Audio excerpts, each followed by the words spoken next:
to cause it to get through, and we end up with what we call a spoilage for it eventually. Who pays for that? Well, we probably do if we want to print your job again, but it's, if we don't, then we get used. It's the responsibility of the designer. Yeah, it is technically.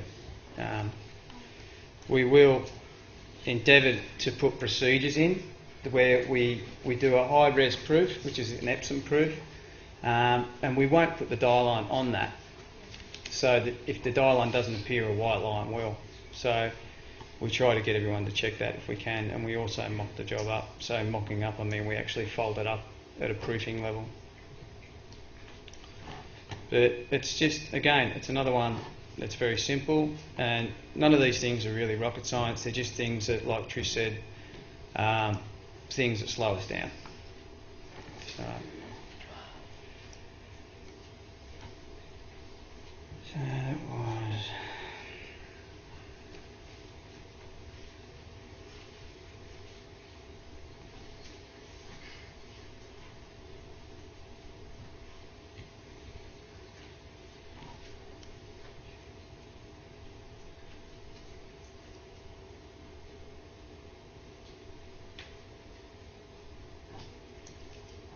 just in attributes, just simply to set the stroke to overprint, and that's done. Sorry, what was that again? Just in attributes. So going to stroke, make sure that your colour is actually set to a fifth. Set up in your swatches. Actually set up a colour that you know not to be CMYK. That's a fifth colour, and look, quite honestly, we don't expect it to be called die cut or varnish anymore. If it's the fifth colour, we're just happy with it.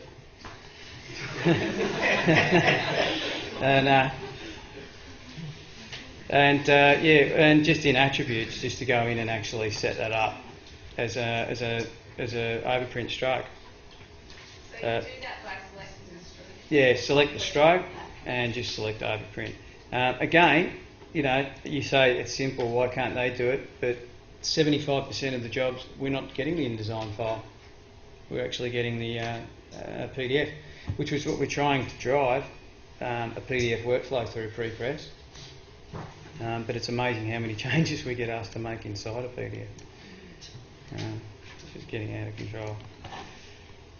So, yeah, that's just something, a simple, these are all very simple things that people can do, which actually save 10 times more time than they take. Because as you go down the process of printing, everything gets harder. And everything gets more expensive. So in pre-press, a plate is more expensive than a proof. A proof's more expensive than one of the lasers that you print out when you're having a look at your job. On the press, it's even more expensive. In the bindery, I don't even want to talk about it. So that's just something that we can actually do, and as a rule, just check. But again, these are all things where open up in Acrobat, check your output preview, and you can see that. And later on, I'll just cover on a few things that you can do there with pre-flighting and everything in there too. Your PDF should be able to tell you everything. How many of you find this to be news to you? Okay. How many of you are already doing this? That's probably better. Step forward, Paul. Yeah. What I am looking at. So this is something, this third thing, which is rich blacks and when to use them. This is happening too. And again, these are all things that in days gone by, I would just do it. Your average pre-press guy knows to put what we call a shiner behind a black. A huge black that just a black coverage that you know needs something to build it up. A straight black in printing quite often will not appear as black. You'll get too much black coverage, it will appear grey. Your black types will come up nice, but your black areas So like this one here, I chose this one for you. Here you go, all blacks.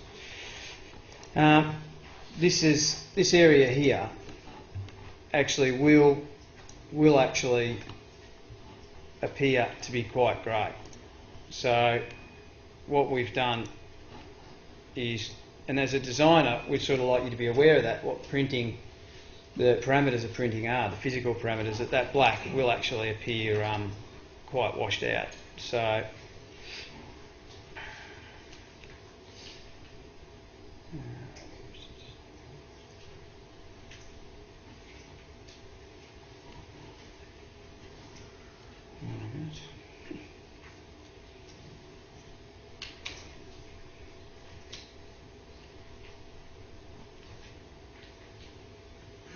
sorry about this.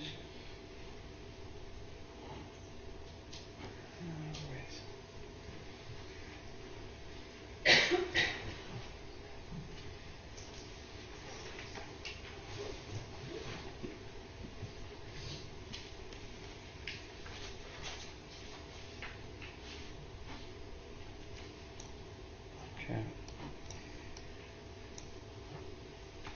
So when you're working in design, I mean, it's always good to have your separation preview there and on, because we can also see what's happening with the overprinting side of things and how they're actually interactive. What you can see we've done there, this job came in as just a pure black. Now we know that much black is going to appear washed out. So what we've had to do, and again, a lot of times we've only got an Acrobat PDF.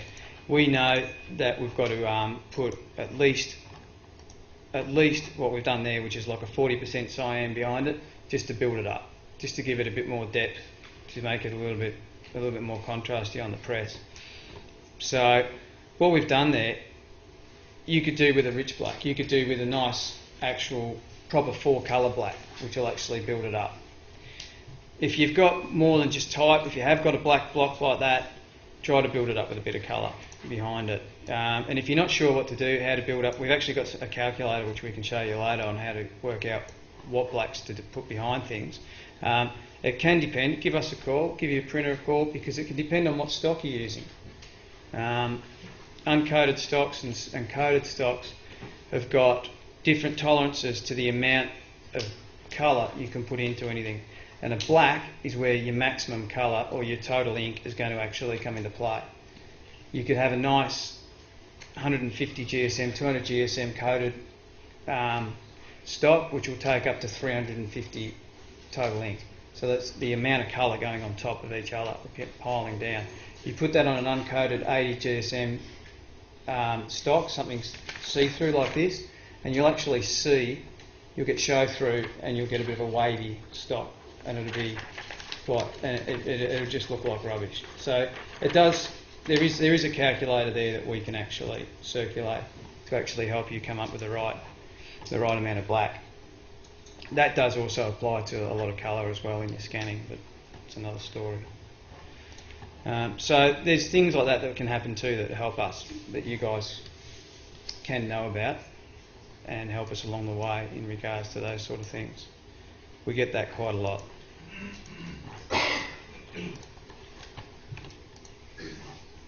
Okay.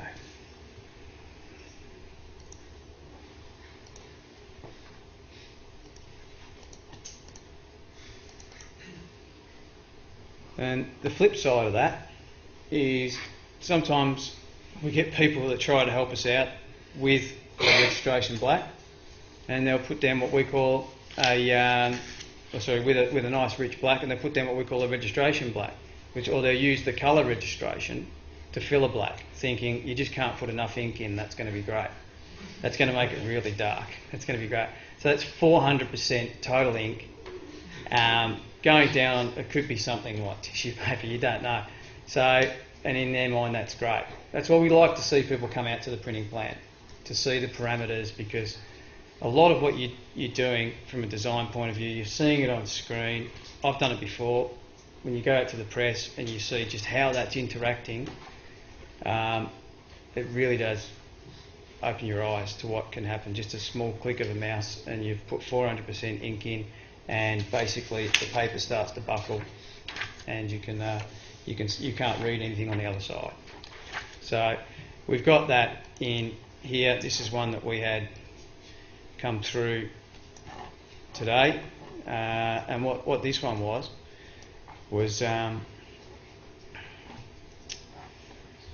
this one was actually the type.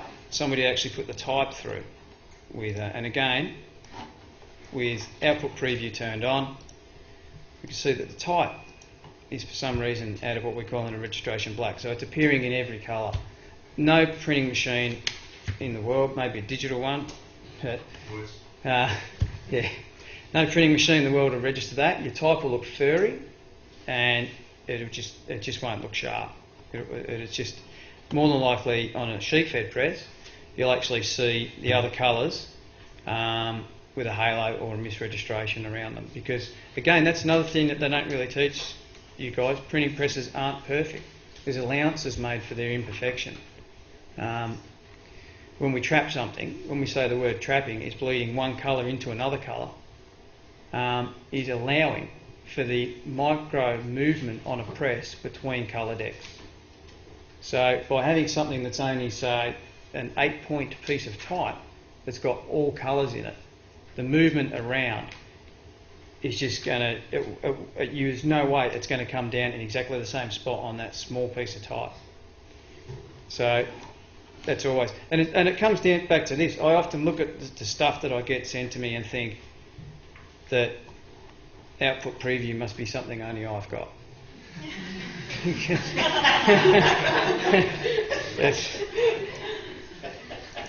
So that's one that sort of comes up to us. We've got in this one here. This is one that we've got in the works at the moment. It appeared really good, and of course, then when we've actually opened it up, we've ended up with just even one block, which is fantastic because someone's tried to do me the favour here of actually building a nice rich black, but they've used a registration black in here of 100, 100, 100. So, and you can see in the total ink there, total ink area at 400%. So it just means that we've got to look everywhere for these things. And we do have things in our rips and things that we try to actually adjust, but there's no perfect automatic pre-flight for these sort of things. Yes, it will find it and it will adjust it, and it'll adjust it to a decent 4-colour black, but it won't adjust it to the one that I would have done it to. It would have probably been best registration for that particular press and that particular paper. So these are all things that, if in doubt, just put a 40% cyan behind it. Yep. So what would you recommend? Would you recommend in InDesign to then set your own rich black? Like Yes. Yeah. rich black? Yeah. I'd rather you actually come up with your own. Yeah. Because rather than going into the preview of the separation, Yeah. and checking whether you can adjust it as well. Yes. Yeah. So we'll just it's just something that we'd rather you be in control of it from the very beginning. Yeah. It's something for sure.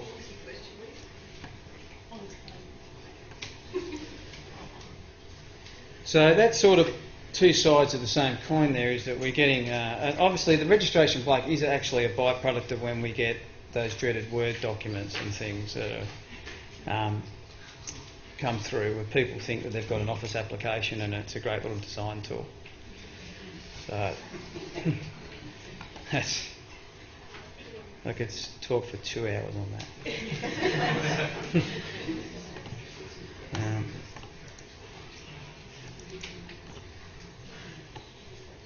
So again, in the vein of like that, I'm just really talking about things that might seem quite simple, but we did set a time limit of about a month, me and the guys, and we just sort of wrote down things inside that month that just slowed things down. And one of them was fonts and links not being included. And it's amazing, it still happens. It happens. There's nothing more annoying for you guys. You think the job's off at the printer, it's on its way, a few, relief, great, that's my bit done.